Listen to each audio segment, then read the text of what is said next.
मीठी ईद की छुट्टी का आज आखिरी रोज, बच्चों की जेब अभी भी ईदी से भारी। ईद के तीसरे दिन भी सैर व तफरी की तैयारी, निचली सतह पर मंसूबे बन गए, वेन्यू भी मुंतखब।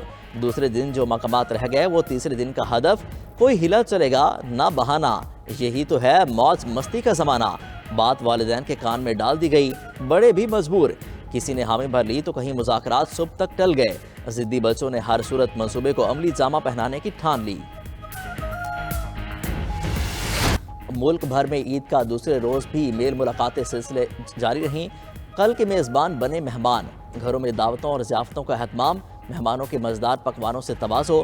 ख़ातीन खाना ने भी मसरूफ़ दिन गुजारा, मीठे की डिमांड भी कम न हुई। किसी ने केक उड़ाया तो किसी ने सवैयाँ और शीर खुरमा पकाया। बिरयानी और कोरमा ने सोने पर सुहागा कर दिया। मेहमान पेट पूजा के बाद खाने की तारीफ़ें भी न भूले। अमूर खानादारी के बाद रात में आउटिंग का प्लान।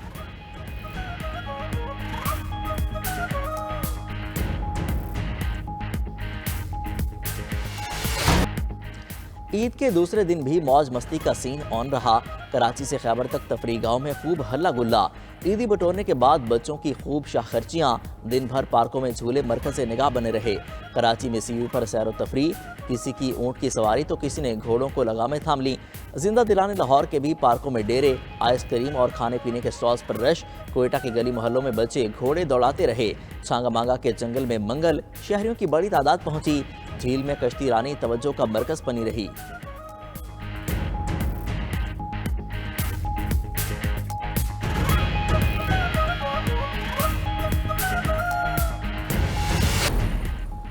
वज़ीर-ए-आज़म का ईद उल फितर पर अमन व अमान की सूरत हाल पर इजहार इत्मीनान। पाक फौज, पुलिस और सिक्योरिटी इदारों को ईद पर मुल्क के फ़राइज़ सरअंजाम दही पर खराज तहसीन। अपने पैगाम में ईद के पुरमसरत मौके पर अपने प्यारों से दूर रहने वाले बहादुर सपूतों को सलाम भी पेश किया।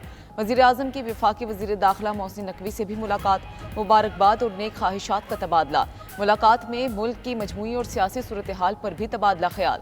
दूसरी जानिब वज़ीर-ए-आज़म शहबाज शरीफ का मौलाना फजलुर रहमान को टेलीफोन, ईद उल फितर की मुबारकबाद का तबादला और नेक ख्वाहिशात का इजहार किया।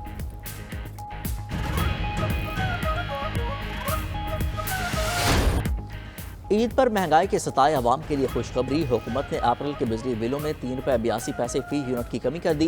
वफाकी वज़ीर तवानाई अवैस लगारी के मुताबिक कमी डॉलर के लिहाज से सहमाई और फ्यूल प्राइस एडजस्टमेंट्स की वजह से की गई।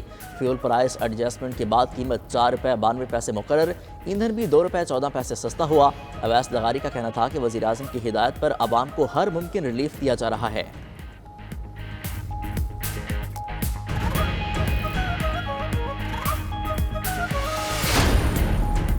रवा माली साल पाकिस्तान की शरह नमू 1.9% रहने की पेशगोई। सियासी अदम इस्तेहकाम, मुआशी बहाली और इस्लाहात के लिए अहम चैलेंज।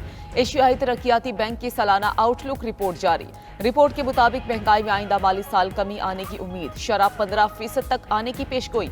रवा माली साल ज़रई पैदावार और सनअती शोबे में बेहतरी की तवक्को।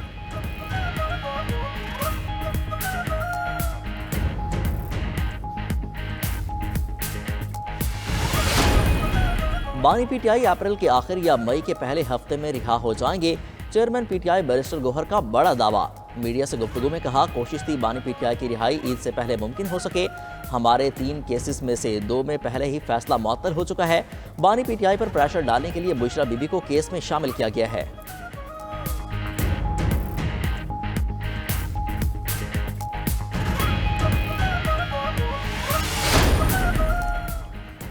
नवाज शरीफ कह दें तो शहबाज शरीफ आज ही हुकूमत छोड़ देंगे।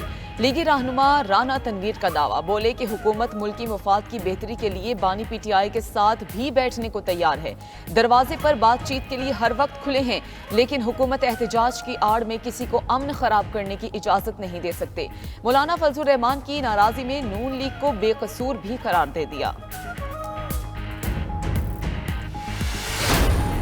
वज़ीर आज़म शहबाज शरीफ को कवैती हम मनसब का टेलीफोन, ईद की मुबारकबाद दी। वज़ीर आज़म का पाक कवैत दो तरफा ताल्लुकात को मुफीद शराकतदारी में बदलने के आज़म का अदा। पाक कवैत इक़्तिसादी और तिजारती ताउन के फ़रोग़ की ज़रूरत पर जोर। वज़ीर आज़म की मुआहिदों मफाहमती यादाश्तों पर जल्द अमल दरामद की यकीन दहानी। कवैत के वज़ीर आज़म का पाकिस्तानी अवाम के लिए नेक ख्वाहिशात का इजहार।